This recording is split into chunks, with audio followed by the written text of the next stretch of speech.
Welcome. I'm excited to be your instructor for the next 30 to 40 minutes. I'm Genge, and I'm the Director of Privacy and Cybersecurity Education with Alexio Corporation. We are an award-winning cybersecurity firm focusing on small businesses just like yours. And if you're like most people, you're wondering, how the heck do I operate a business with all this that's going on in the media with regards to breaches, data theft, ransomware, and other crazy online scams? We're going to dig down into some of these things today and give you some really solid strategies to move your business forward and feel confident about the security of your business data. So let's get started. Okay, so here we get going. Cybersecurity defensive tactics for small business. I have about 30 minutes to dazzle you, freak you out, and then bring you back again to a place of peace of mind, giving you some really good hard strategies to bulletproofing your business data. So let's get started. I think most of you are probably here because you understand that cybersecurity is one of those things that's going to be important to the survival of your business. Most businesses, really, the heart of their business is their data. And there's lots to protect. And we have a lot of things going on. The media has done a fantastic job of freaking everybody out. And as we know, as small businesses, we have less resources, smaller budgets, and cybersecurity is already an enormous challenge, even for big businesses. Hospitals, governments can't even keep our data safe either. So how much more difficult might it be for us as small businesses? I'm going to walk you through some case studies, some stories. I promise to only bore you with a couple of statistic slides. We'll try to keep it upbeat here, but stay with me because there's going to be some scary stuff, but we'll get to the end and hopefully tie it all together and give you guys some really tangible strategies to keeping your businesses much safer in the online environment. So if we think about technology nowadays, it has grown exponentially, as everybody knows, over the last 10 to 15 years. Everyone is carrying technology with them. We have smart speakers, our cars are connected, supermarkets, our security cameras, laptops. Everybody has multiple devices which are connected in multiple ways. We have our business and our home information kind of mashed up together as small businesses as well. There's so much to protect. And most of you are really terrified about things like phishing and ransomware, spyware, scams, and data theft. And of course, the big one that no one wants to be involved in, and that's data breaches. So what we got to look at here is what are the biggest risk vectors for a small business. And I think it's easy for people to think that they need to just invest in some security technology and then everything will be fine.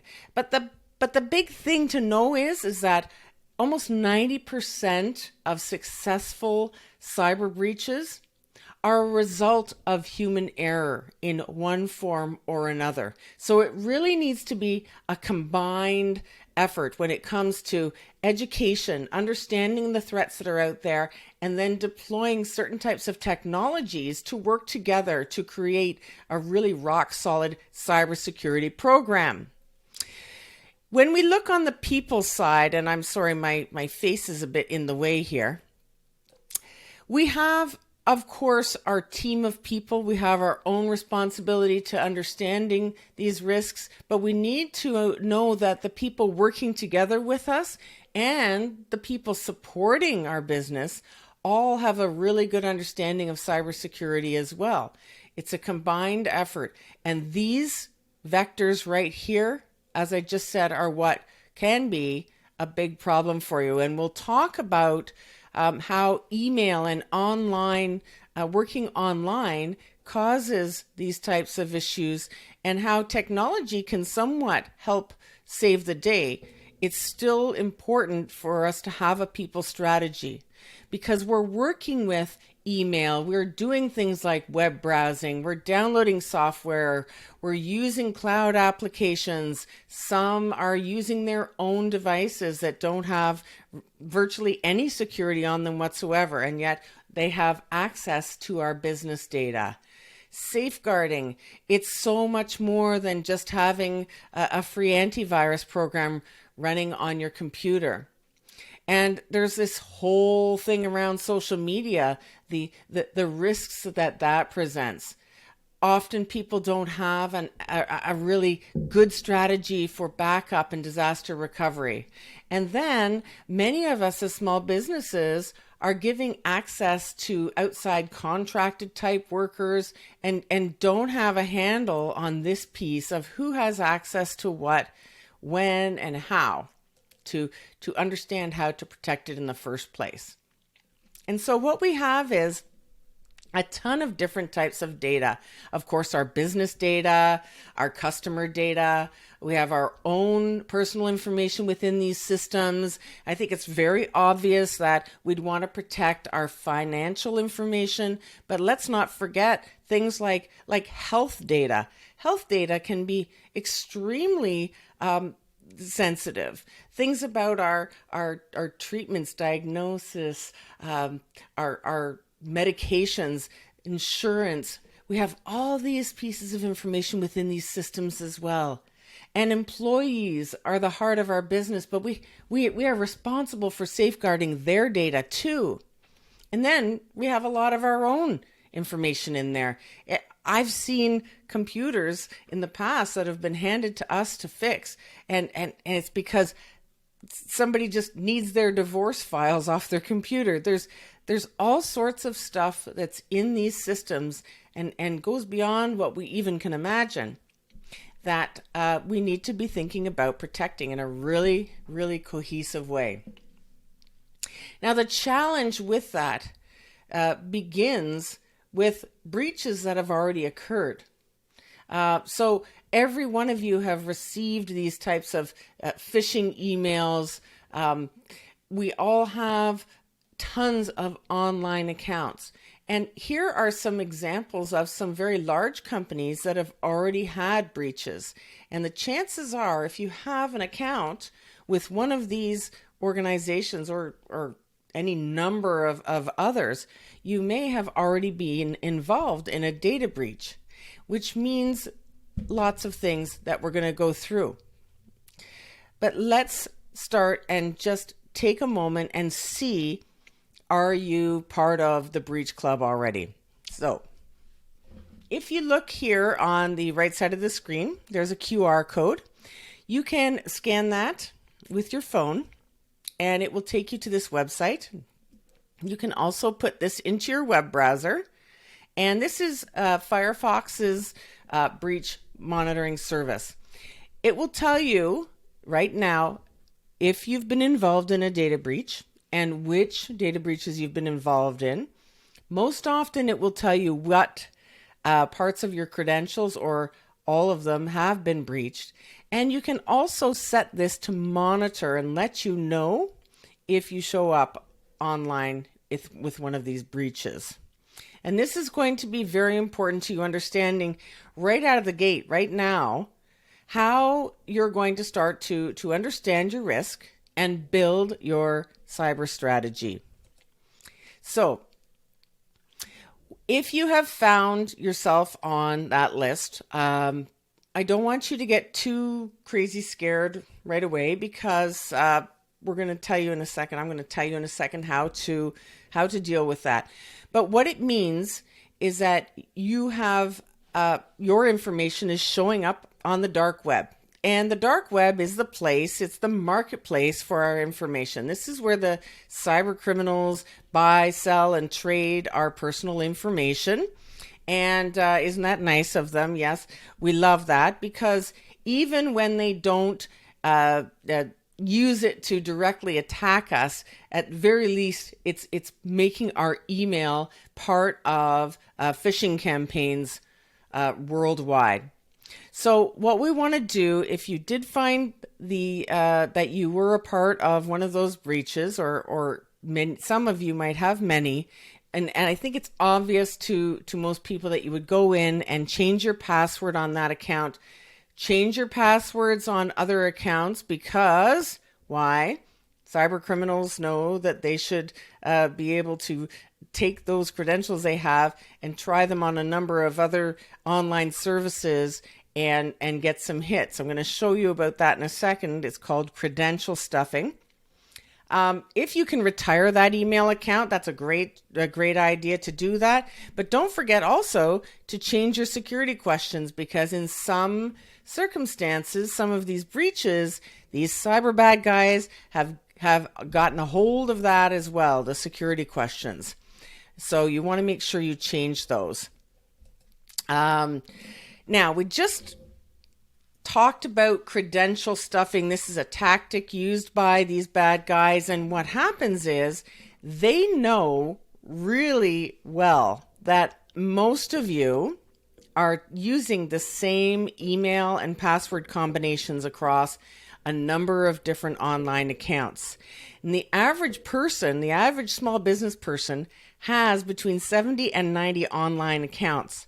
So if you're reusing these and you have, for example, been involved in the LinkedIn breach and use that same combination for your banking, you can imagine you're just looking for trouble. So they take these credentials, and this is sort of like they stuff them, right? They try to use them on other online services because they know that then they can get into a lot of other aspects of your life in order to take advantage in some form or fashion. So we really, really need to understand the impact and why we need to have different passwords and usernames for each unique account that we have. Now, password managers are very, very helpful for that. Again, there's the question of what if those password managers get hacked? But you'll have to sort of weigh that out and see what makes most sense for you. Certainly leaving it like that is much more risky. Now, you're not alone with the password situation. Even today, we see the top 5 most popular passwords are here. 1, 2, 3, 4, 5, 6. It's alarming, but it's true. And the thing that we need to understand too, if we're not doing it properly, and so many other people in the world are not doing it properly, then how unsafe are all of us? How unsafe is all of our information? And we know that such a high percentage of hacking related breaches are a result of compromised passwords. Some of you are sharing them. Some of you are entering those credentials into different types of online websites, giving them away that way. But password hygiene, it really is the nucleus of a high percentage of your problems and breaches and hacking.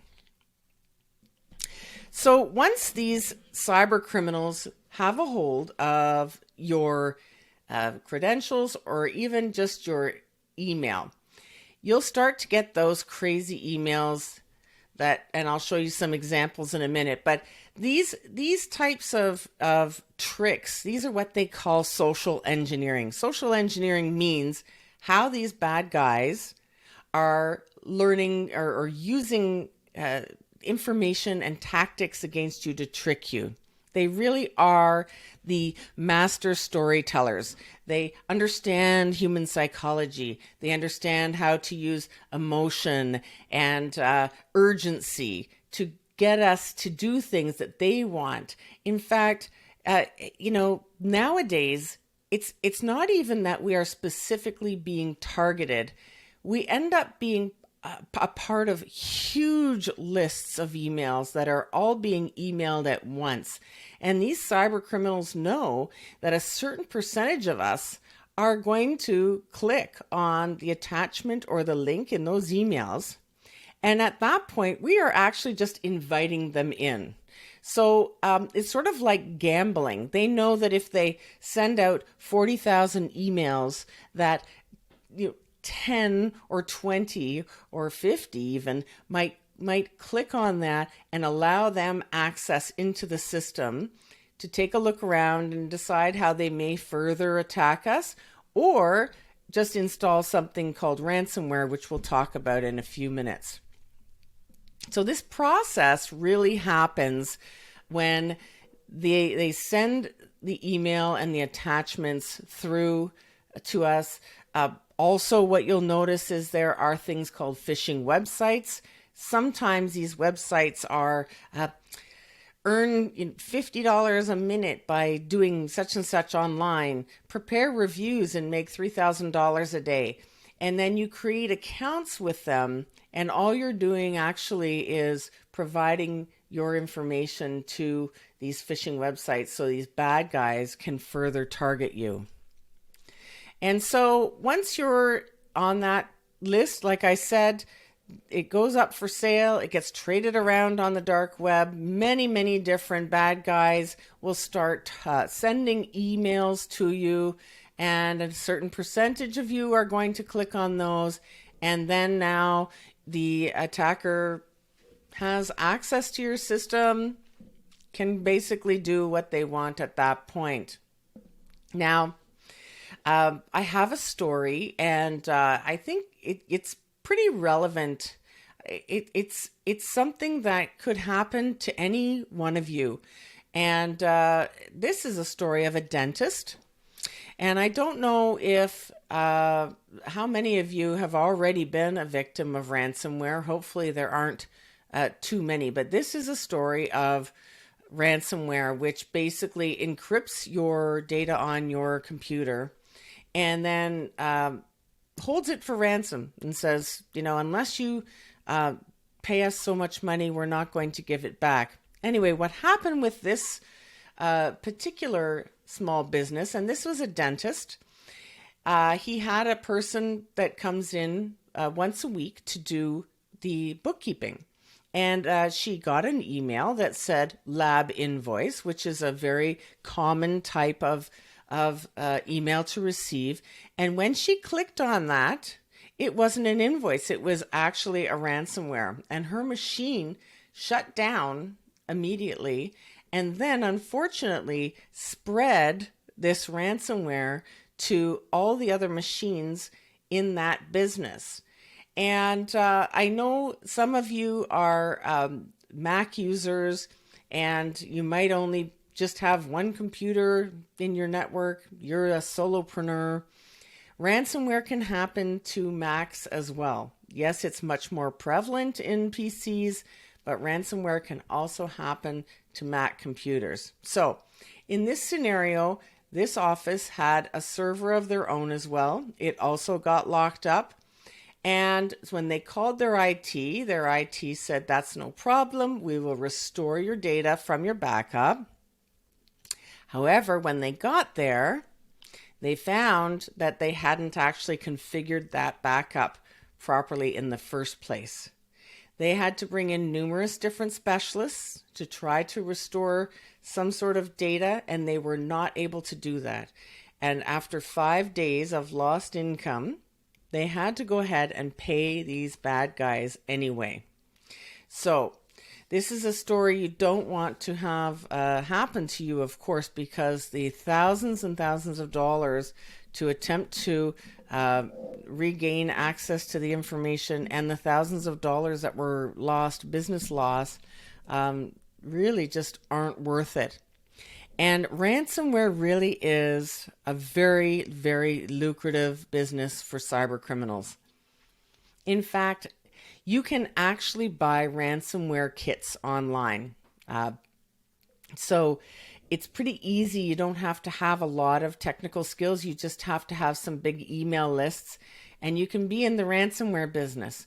And that's why ransomware is generating over $1 billion a year in revenue for these cyber criminals, because it's easier and easier for them to deploy, and it's easy money, because many of you are not backing up your computers properly. And I know some of you are saying it's okay, I use online apps, but you know what? You do have a lot of information on your local machine that you don't even realize. Sometimes it's just like one of my clients who had their MacBook crash and did not have good backup. She had all of her photos of her husband that had passed away on that computer and was not able to recover them. Sometimes it's not just about business, sometimes it's about personal stuff. And that's why backup is so important, not just for ransomware, but making sure that you always have access to all of the things that are important to you. So the ransomware, if you get it, this is somewhat what it's going to look like. It's going to tell you what's happened to your computer. It's going to tell you how you can recover them. It's going to often give you a timeline and a sense of urgency that your files will be deleted if you don't pay this amount of money to the so Bitcoin is a common one, or other cryptocurrencies are used so that it's untraceable, and it's a scary situation.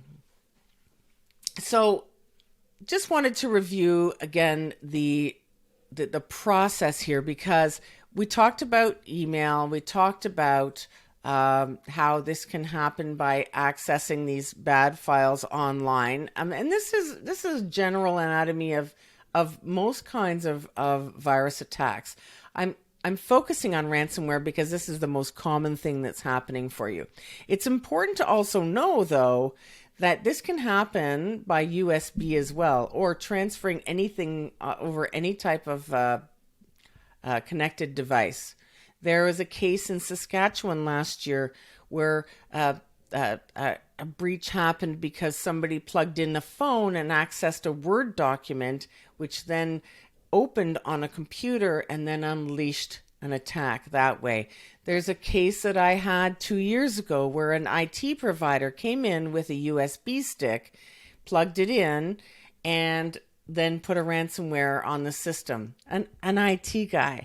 So it's really important to understand this, that when these things get in, they're not only going to affect your local or one computer, they can spread throughout entire networks. And some of them are even kind enough to try to reshare them outside through more emails to your partners or customers or clients.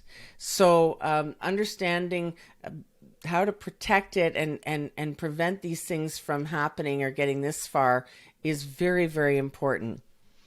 There are tools and specialized ransomware protections that can not only prevent these from getting in, but then if they do slip through, they can isolate it to this one machine and shut this down to prevent it from sharing. This is a technology called RansomGuard. We have it here at Alexio. And there are a lot of different little pieces like this that are very affordable, but really effective in securing you from these types of incidences. So important, and boring stats slide alert. I'll just point out a couple of really important pieces here, and that is the amount of time that it takes to recover from a ransomware attack. Understanding, of course, that there's an extraordinary amount of money that will be wasted, both in payouts, lost time, cost to recover.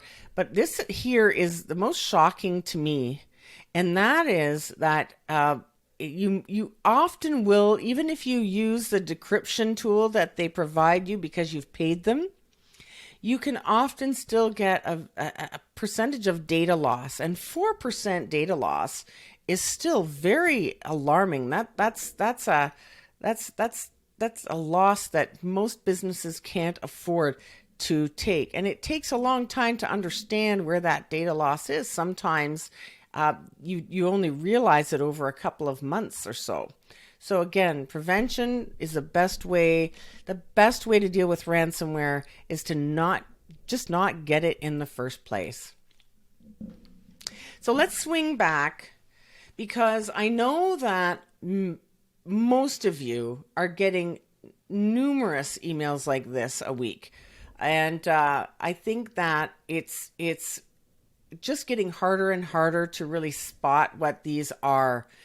So in most cases, you're going to see that they are pretending to be a reputable company. There's a lot of scare tactics that will be used. They really want to push you to links or sometimes attachments in the email. What's alarming still and very funny is that I still see a lot of spelling errors in these examples. And I'm fortunate because I have a really engaged client network. And so they'll often take screenshots and send them to me. And it's just, it's so hilarious how often we still see these spelling mistakes.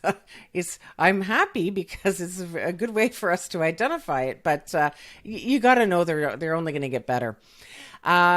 So again, though, the whole urgency, pretending to be a security issue, this is so often the case, and just really hard to decipher, because I think most of us, when we get these things, especially if it's from a bank or pretending to be from a bank, we'll get scared. And when we're scared, we sometimes click on things and do things that are regrettable. So there are some ways to figure this out, though.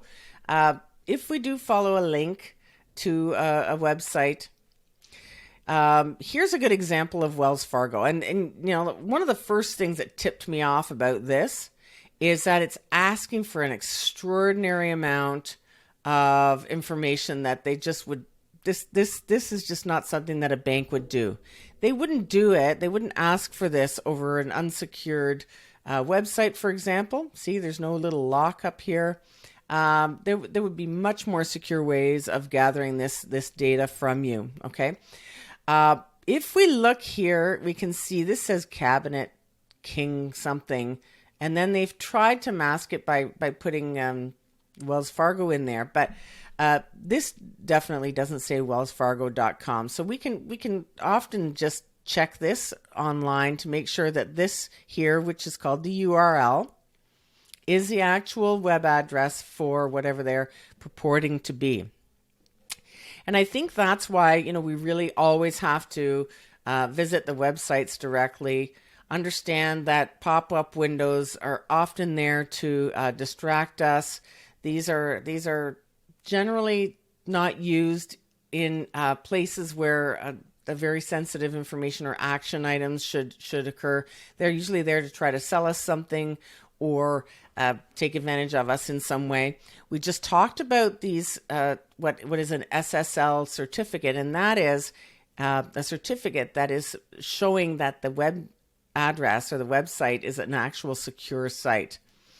And then, quick story, if you're skeptical at all when you're buying online, just use PayPal as the payment method. And if they don't, just don't put your credit card in. I had an incident during the pandemic where there was something that I wanted, and I ordered it, and it never arrived. It was 6 months or 4 months. And luckily, because I had paid by PayPal, I instantly got a refund when I made a complaint. And so I believe that I had purchased something off of a very sketchy website, and they probably had no intention of sending me anything in the first place. But this is, at least PayPal's going to have your back, apparently, okay? So there's just a little tip there. I'm just showing you some examples. I think this obviously has a lot of the warning signs, links, urgency. This is obviously a scam. Apple is being commonly used for these types of scams as well. Again, securing and validating. See, the language is all very similar, lots of urgency. Here's a huge one that I saw during the pandemic. I'm still seeing them today, is these shipping notifications. And so many of us really transitioned very quickly to buying many different things online that sometimes we don't know, we don't remember what's coming, or we do think that something's coming, and so we get these delivery notifications, and it would be so easy for one of us to or any number of us to click on these what are showing themselves to be a tracking number. And yet in this specific case, in this example, these were phishing links. And so it's very hard to understand. We need to really be watching out for those tips that I showed you earlier to try to protect ourselves. And I just wanted to also show you this example because these are a big problem as well, especially around tax time. Canada Revenue Agency is not going to contact you with these types of forms, but here are some examples. In every case, they're trying to get you to do something because you might get money, and this is just not the case. These links are bad. They are not going to send you any money. So those are some of the things that you need to watch out for, and obviously not just in your business, but also in your own personal day-to-day navigation. There are also things that become very, very important to train our teams, train our staff. Any number of those examples are things that could come into your business, and we need to make sure that our team members have the type of education that you're getting today as well. My company does have a number of ways that you can get this type of training. So at the end, when I give you my contact information, please reach out to me, and we'll talk about it, and we'll make sure that you have easy, affordable training for your staff as well. So if we really just want to wrap around those issues and understand what our risk is as an individual business, we should be asking these types of questions. And that is, what kind of data do we collect? Is it financial data? Is it credit card? Is there health data involved if we're developing health apps, or if we're a healthcare practice? What kind of information is it? What are we using? Where do we store it? Are we collecting too much data? If we had a breach, are we going to have to be held accountable for certain pieces of information that we've collected that we actually don't need to collect? We need to minimize the amount of data, the types of data that we collect from our customers, so that if we did have a breach, we could minimize the impact. We need to take a look at what type of apps we're using. Are these web-based apps? Are they local softwares that are running on our local servers? Is it a combination of both? These are questions we need to ask in understanding what types of security we need to put in place and what kind of protocols we need to have in place to help protect it. And then, who has access to it? How do they have access to it? During the pandemic, everybody went online. Everybody was connecting remotely. How are they connecting? Does everybody have their own password? Or do we have third parties? So many small businesses are leveraging the gig economy. These are people that are remote workers, and they could live anywhere in the world. Are you sharing those online accounts? Are you sharing those credentials? If you had to, if I came into your business today and asked who has access and how, and who accessed what when, would you be able to tell me? Would we be able to track down exactly which individual had access to your systems or your apps? Would they be unique? Does everybody have their own credentials, or are they shared? And have the horses already left the corral? Like, can we even understand now who has access to it? These are all things that happen to small businesses routinely. They don't know any of this. And then there's breaches, and there's data loss, and there's data theft. And we could have prevented it if we had asked these questions and understood these principles right out of the gate. And these are questions and things that don't require you to spend a lot of money, but they do require you to spend some time. And that's why they often fall to the bottom and just don't get addressed. I wanted to just mention this. This is something that happens most often to PC users. Macs update slightly, or quite differently. But I know that you guys find these updates to be really, really annoying at times. But it's really important. And the reason why is as you go on working, you could even buy a computer last week, and if you turned it on today, it would need a lot of updates. And the reason why is that over time, the operating systems themselves, and it happens to your applications as well, but they have vulnerabilities. They need to have what are called patches or security updates. And when you run those, they basically go in there and patch up those holes so that your system is kept much, much safer. See, this is a very important thing because if these are patched, we don't have to rely just on antivirus or our own human behavior to keep these systems safe. So in your operating systems and your applications, always run those updates. A lot of those updates are security related things. They're not just things to give you updated features. They're often really important security updates. And then you don't want to be like that dentist that we talked about earlier who thought he had backup and didn't.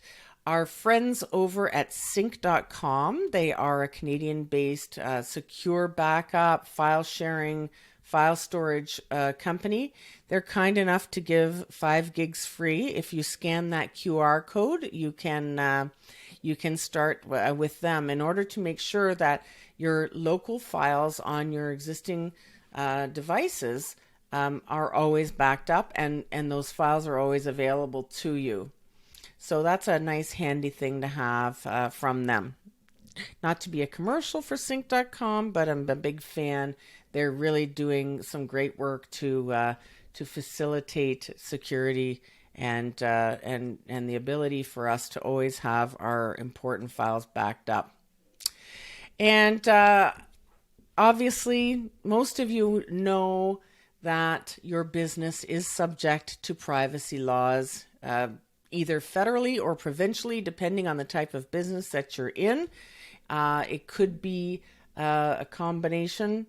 It could be that you're a healthcare practice and have a whole different layer of regulation.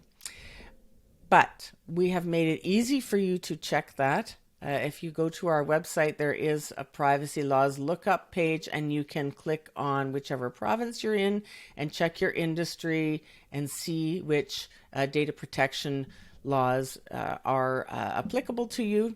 And that will help you to devise your policies and procedures, and it will also guide you through a process if you need to make a breach report, which we obviously hope you never do.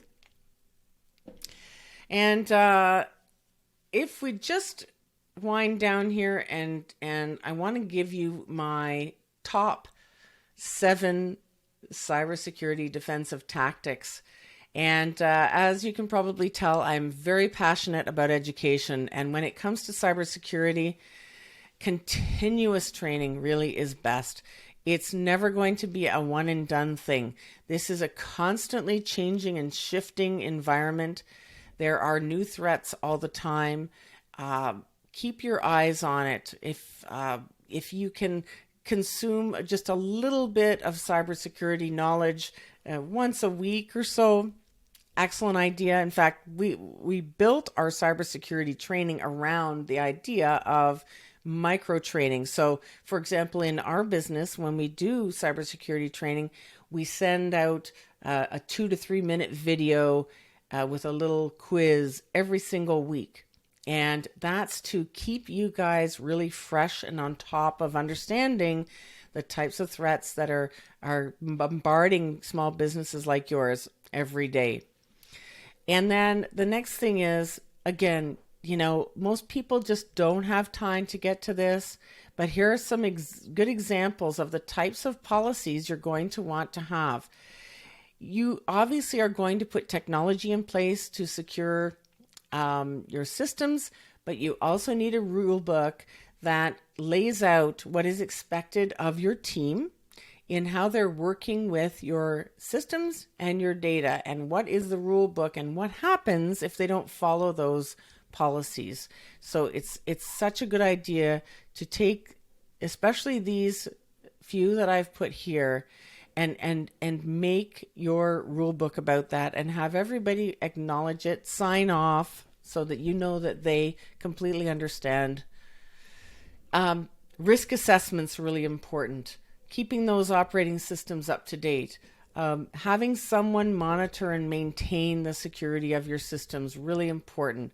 Not just backing up, but doing a fire drill and understanding with real clarity what is your ability to recover if you have a disaster. And that's what number 7 is about. Understanding and creating a continuity plan in case your systems are a victim of a ransomware attack or a fire or a theft or a flood. Please, let's keep the conversation going. Of course, I have downloads, checklists, and other kinds of clickbait, but I'd really like to offer you a conversation. Let's chat about your pain points. Let's help you get a plan in place so that you can stay safer out there. Thanks for your time. Take care.